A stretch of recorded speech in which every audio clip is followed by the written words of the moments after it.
Hello, everybody. Happy May 1st, also known as Avengers Day. Yes, I just saw Avengers Age of Ultron today over at the Georgetown 14 Digital Cinema.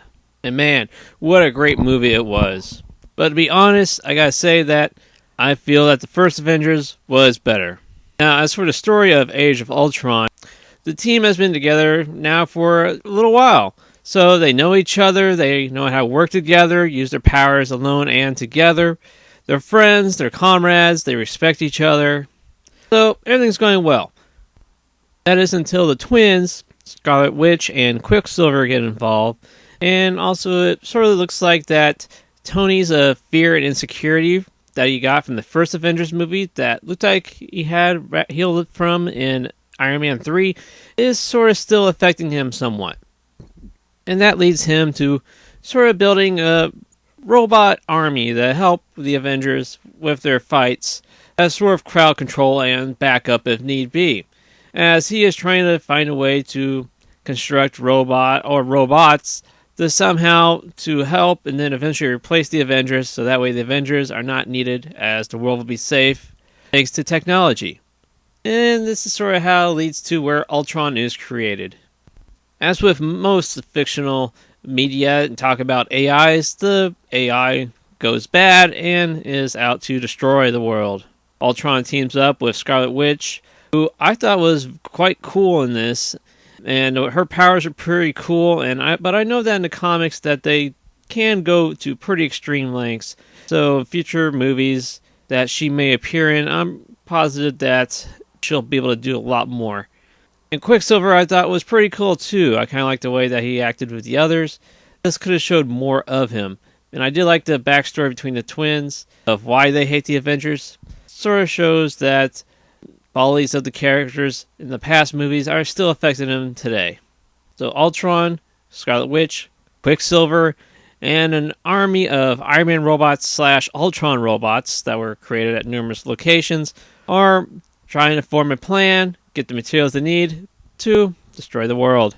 It's up to the Avengers to pull themselves back together, find out what the plan is, how to track them down, and how to fight. All the effects are quite good, but in all those big fight scenes that it can get kind of busy. I gotta say that the best fight scene would naturally be the Hulk versus Hulkbuster, whereas it's just a one-on-one fight with lots of civilians and buildings and stuff in the way. I was worried that everything that was showed in the trailers of the fight was going to be what's shown in the movie, but the fight's actually pretty lengthy and a good amount of pacing and stuff. Without that, Tony Stark's technology was pretty amazing in Iron Man 3. Well, you can see that he's upgraded quite a few times since then. Not only that, but he planned out how to fight the Hulk. But for any comic fans, you'll know that any Hulkbuster armor that goes up against the Hulk will lose. But I gotta say, what Tony Stark / Iron Man does was quite amazing. As for the big climax fight scene, I gotta say that's like one of the weaker parts. All it basically is a copy and paste of the Act 3 fight scene in New York. You got sort of faceless enemies attacking a city. It's up to the Avengers to team up to fight them off and random civilians and blah blah blah blah blah. Just that this time there's a few extra characters on one side or the other to just keep fighting. And as for people who may have seen the Captain America Winter Soldier movie, you would know that Nick Fury was at least trying to keep his reveal that he's still alive secret to just a handful of people. Okay, 2 handfuls of people if you count Agents of S.H.I.E.L.D. But anyway, it kind of looks like that he's sort of coming out of the shadows and is playing a more active role. The Stan Lee cameo is alive and well in here. Although I find it's not one of his best, he still gives it his Stan Lee style. One little nitpick is that after a certain fight scene, Black Widow gets a cut on her lip, and the next time we see her, the cut and blood's all gone. I'll get the blood, but that cut was quite noticeable before. Hawkeye fans will be pleased to see that we get to see quite a bit more of him in this movie than the other one. We get a bit of a backstory on him, as well as a bit of Black Widow's history. The Hulk is pretty amazing in this, of course, but he seems to be getting a bit more complex now. Now would be a good time for another standalone Hulk movie, Marvel. Come on. Many shades of green to this giant, and he has his own line of villains he needs to beat down.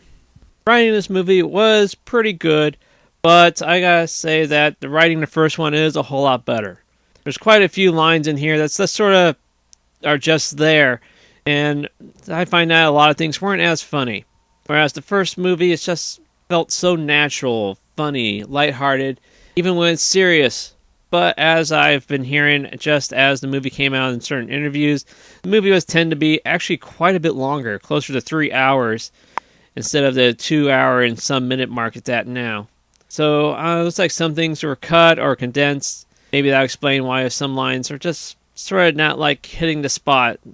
The audio is quite good. I don't think I remember too much of the music. Nothing really stood out. But the sound effects were very good on everything. Like, I remember there was quite a few scenes when they were busting up robots, and when they throw chunks off the screen, the surround sound speakers over at the Georgetown 14 theater really made it sound like that the metal's flying past your head. As the movie went on, there were at least 2 quick mentions, the setup for the Black Panther movie, and as the movie ended, there's setups for the Captain America Civil War and Thor Ragnarok movies. But I didn't really see any setup for the Ant-Man movie, so that might be the odd movie out. Especially, it's pretty odd since in the comics it was Hank Pym, the original Ant-Man, who created Ultron in the first place. Maybe in the Ant-Man movie they say that he helped send Tony Stark some notes. The movie previous to this is the Guardians of the Galaxy movie, which after seeing Avengers Age of Ultron, I gotta say that Guardians of the Galaxy is not necessary, but it will help a lot to understand why things matter and who a few of the characters are. So I said, go watch it. There's a lot of callbacks to people talk about the past movies and little mentions of the heroes that have also appeared in other movies. So that way it doesn't feel like that they're being totally neglected or forgotten. That, yeah, they exist and they bring them up. Should definitely see the first Avengers and a couple of the other movies. Don't necessarily need to see Guardians of the Galaxy, but you should see the second Captain America, the Winter Soldier movie. Go out, watch it, talk about who's your favorite Avenger, and who you think would be a great Avenger. I gotta say that you'll definitely find a seat over at Georgetown 14 Digital Cinema. They got some lovely wide-spaced theaters to find a seat anywhere. A lot of good spots.